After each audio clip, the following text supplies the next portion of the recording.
समंदर की गहराइयों में एक ऐसा राज छिपा है जो जब भी सतह पर आता है अपने साथ लाता है तबाही का पैगाम। जापान से लेकर एशिया तक जब भी ये दैत्य दिखा है धरती कांप उठी है और अब भारत के समंदर में दिखा है 30 फीट लंबा प्रलय का दूत।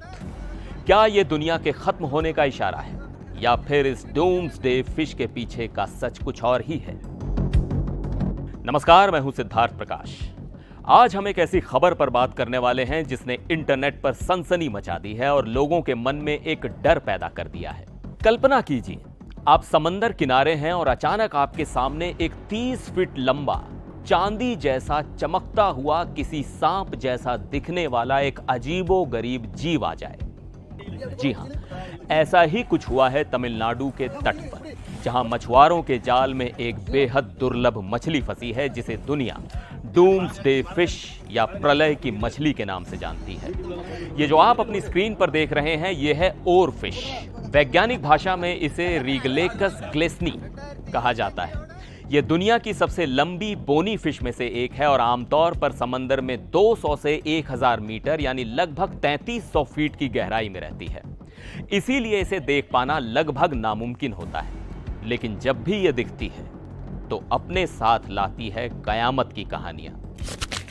अब सवाल यह है कि इस बेचारी मछली को डूम्सडे फिश यानी कयामत की मछली क्यों कहा जाता है? दरअसल जापान समेत कई एशियाई देशों में सदियों पुरानी मान्यता है कि यह मछली भूकंप और सुनामी की भविष्यवाणी करती है। जापानी लोक कथाओं में इसे ryugu no tsukai यानी समुद्री देवता के महल का दूत कहा जाता है। माना जाता है कि जब धरती के नीचे टेक्टोनिक प्लेट्स में हलचल होने वाली होती है तो यह मछली उसे भांप लेती है और सतह पर आ जाती है, लोगों को चेतावनी देने। और जब से तमिलनाडु में यह मछली दिखी है, सोशल मीडिया पर तो जैसे बहस ही छिड़ गई है। लोग डर भी रहे हैं और तरह तरह की थ्योरीज भी दे रहे हैं। चलिए आपको बताते हैं कि लोग क्या कह रहे हैं। एक यूजर विभोर आनंद ने लिखा, पिछली बार इसे जापान में देखा गया था और उसके बाद सुनामी आ गई थी। एक और अकाउंट देसी कन्वर्स ने लिखा कि मुझे लगता है कि वर्ल्ड वॉर 3 जैसा कुछ बड़ा होने वाला है, भगवान हमें बचाए। एक पैरोडी अकाउंट ने तो इसे भविष्य मालिका से जोड़ते हुए लिखा कि हम एंड गेम में हैं, सुनामी जिसका जिक्र भविष्य मालिका में है या फिर वर्ल्ड वॉर 3। ऐशानी वर्मा ने भी चिंता जताते हुए कहा कि ये गहरे समंदर के जीव आमतौर पर तभी ऊपर आते हैं जब कुछ गड़बड़ होती है। एक और यूजर ने हाल ही की घटनाओं से इसे जोड़ते हुए लिखा कि देखो, अभी पिछले 1.5 महीने में इंडिया पाकिस्तान और इजराइल ईरान के बीच तनाव हुआ है।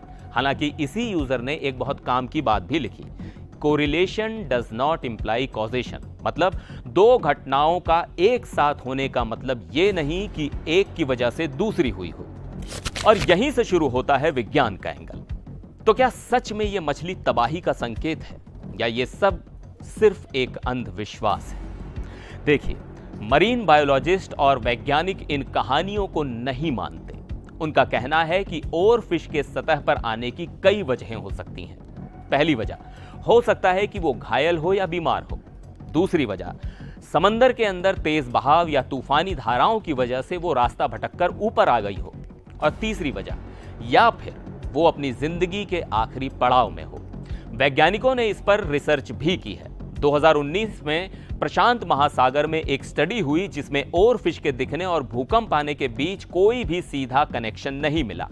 भारत के Indian national centre for ocean information यानी इनकॉइस के डॉक्टर एन राघवेंद्र ने भी साफ साफ कहा है कि ओर फिश के दिखने और भूकंप के बीच कोई भी वैज्ञानिक सबूत मौजूद नहीं है।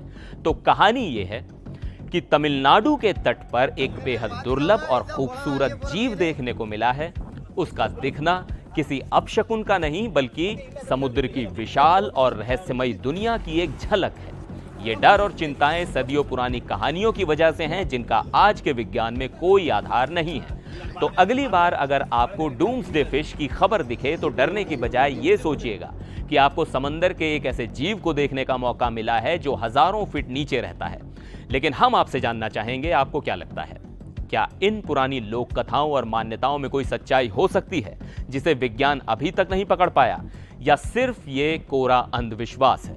अपनी राय नीचे कमेंट्स में हमें जरूर बताइएगा। अगर आपको ये वीडियो जानकारी भरा लगा और दिलचस्प लगा हो तो इसे लाइक करना और अपने दोस्तों के साथ शेयर करना ना भूलें। मिलते हैं अगले वीडियो में, तब तक के लिए नमस्कार।